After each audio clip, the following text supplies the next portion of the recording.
Okay, so let's begin Unit 4 on socialization.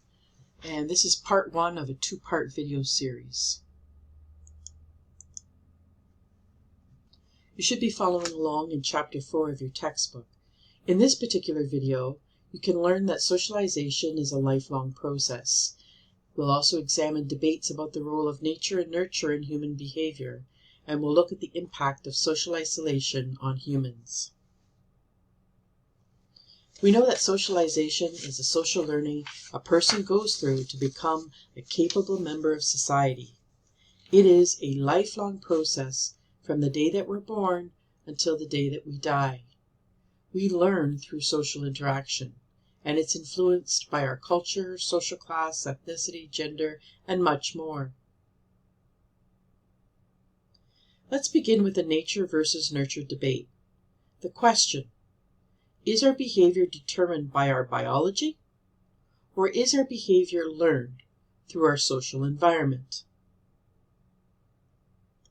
The nature argument uses the concept of biological determinism to explain that behavior is determined by genetic makeup or other biological attributes. In this respect, it sees biology as destiny. Social environment is a crucial part of an individual's socialization.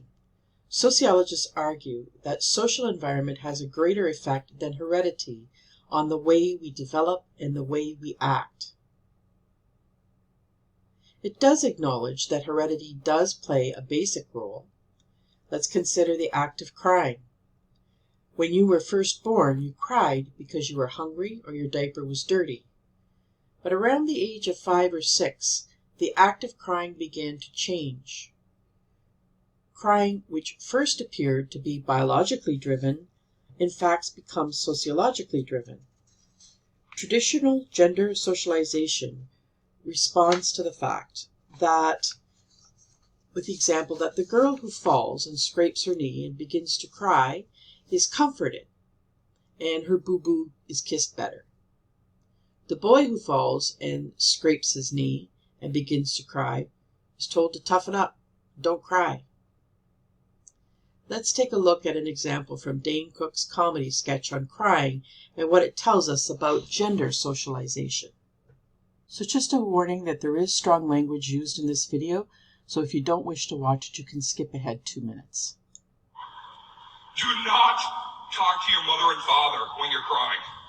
Because what happens is your mom has the ability to make you weep even more, and your dad makes you feel like a fucking idiot. Your mom just knows just the way to touch your heart, right? Talking to your mom, hey mom, what's up? How is my baby Angel? How is my baby? I was just thinking about my baby Angel. Yeah, I don't know, Mom, I'm having kind of people at work are being a little weird lately, you know? Well, you know what? They're jealous. They're jealous of you, Dane. They're jealous. Those people are lost souls. And they want what you have, okay? You know who your best friend is? Me. Yes. Give yourself a hug, because you rule. Thanks, Mom. You just know what to say. Thank you. Now here's your father. Don't do that. Your dad gets on. Hey. What's going on? Why do you sound like a babbling brook? I'm just having a tough day, you know? Oh yeah? You having a tough fucking day? I was in Korea. I'm having a tough life. You don't even know the amount of tears that I could cry. I could grow crops with my tears. And take your dress off and end this little tea party. No one gives a fuck if you're sad in this world. Here's your mother. You make me feel so good. By the way, I didn't even want to have you. I don't know, I just thought you should know that. You were a mistake. That's what happens when you get drunk on Cape Cod. Anyway, here's your mom. So you can see a lot of Dane Cook's humor is actually centered around jokes related to gender socialization, and this one on crying behavior is no exception. Done by Harry Harlow on isolation in non-human primates. So Harlow wanted to research the effects of maternal separation and social isolation, and he used rhesus monkeys to do this. So he took these 2 cages, One was just a wire cage with a milk bottle attached to it, and the other one was a wire cage that he attached some fur to it. And he found that more often than not, the monkeys in isolation clung to the fur rather than to the wire cage with nutrition. It was interesting that later, when he tried to socialize the rhesus monkeys with others, that they were the monkeys who had been raised in isolation were fearful or hostile to adult monkeys.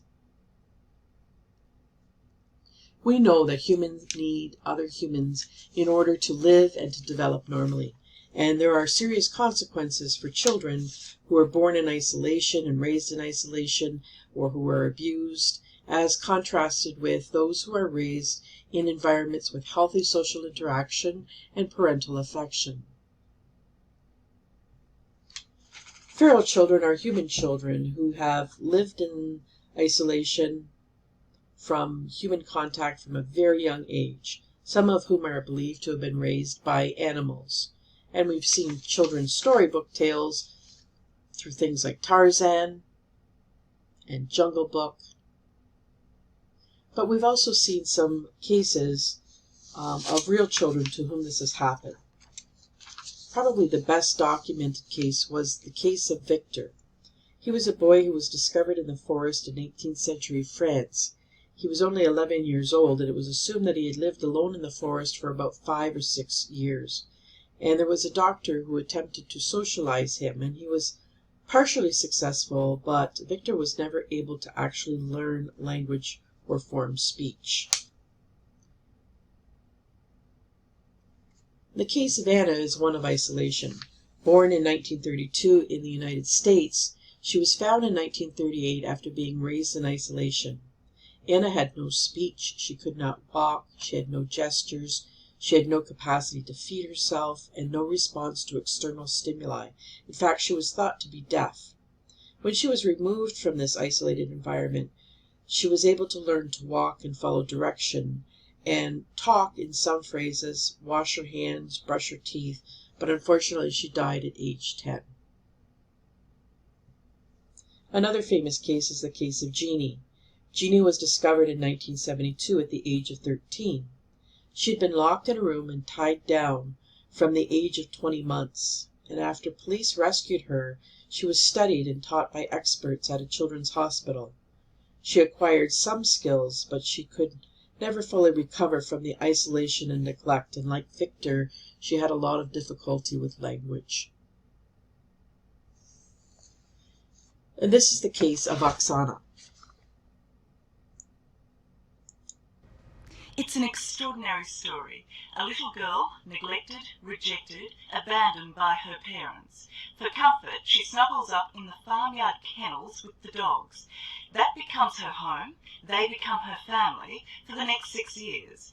They protect her, feed her, maybe even love her, and in return, she begins to act like them.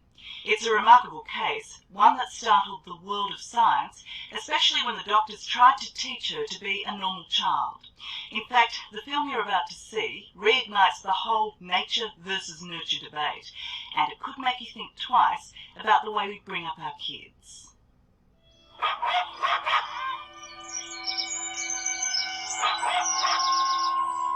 At first, this looks like some kind of strange hoax. Ukrainian girl, Oksana Malaya, running, jumping, eating and barking, just like a dog.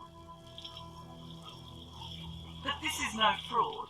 Oksana's behaviour is the result of the most cruel childhood neglect. Neglect that began when she was 3. Mum had too many kids. We didn't have enough beds, so I crawled to the dog and started living with her. Her parents were alcoholics, and one night, too drunk to care, they left their infant daughter outside in the cold.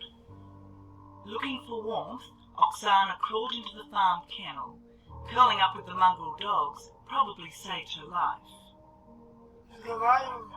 I would talk to them. They would bark, and I would repeat it. That was our way of communication. For For the next 6 years, from the age of 3 to 8, the kennel was Oksana's home and the dogs her family. She had very little human contact, and when finally discovered, it was obvious there'd been catastrophic consequences for Oksana's development. Мне об этом рассказывали, что она... She was more like There's also cases where children have been kidnapped and held in isolation or captivity for periods of time and the severe effects that that has on their human development. Look at the case of J.C. Dugard. J.C. Dugard was kidnapped by Philip and Nancy Garrido in 1991 at the age of 11. She spent 18 years in captivity, during which time she was raped repeatedly and gave birth to 2 daughters. She was freed after Garrido's arrest in 2009. So you can see on Blackboard that I have posted there for you, if you wish to learn a little bit more about both of those case studies, a documentary called The Wild Child, The Story of Feral Children, that includes the story of Oksana Malai, but also other children. And the second video is an exclusive interview with Diane Sawyer, which I showed you a little clip of, where J.C. Dugard was kidnapped at the age of 11. This is a video after her release. So stay tuned for part 2 of Socialization.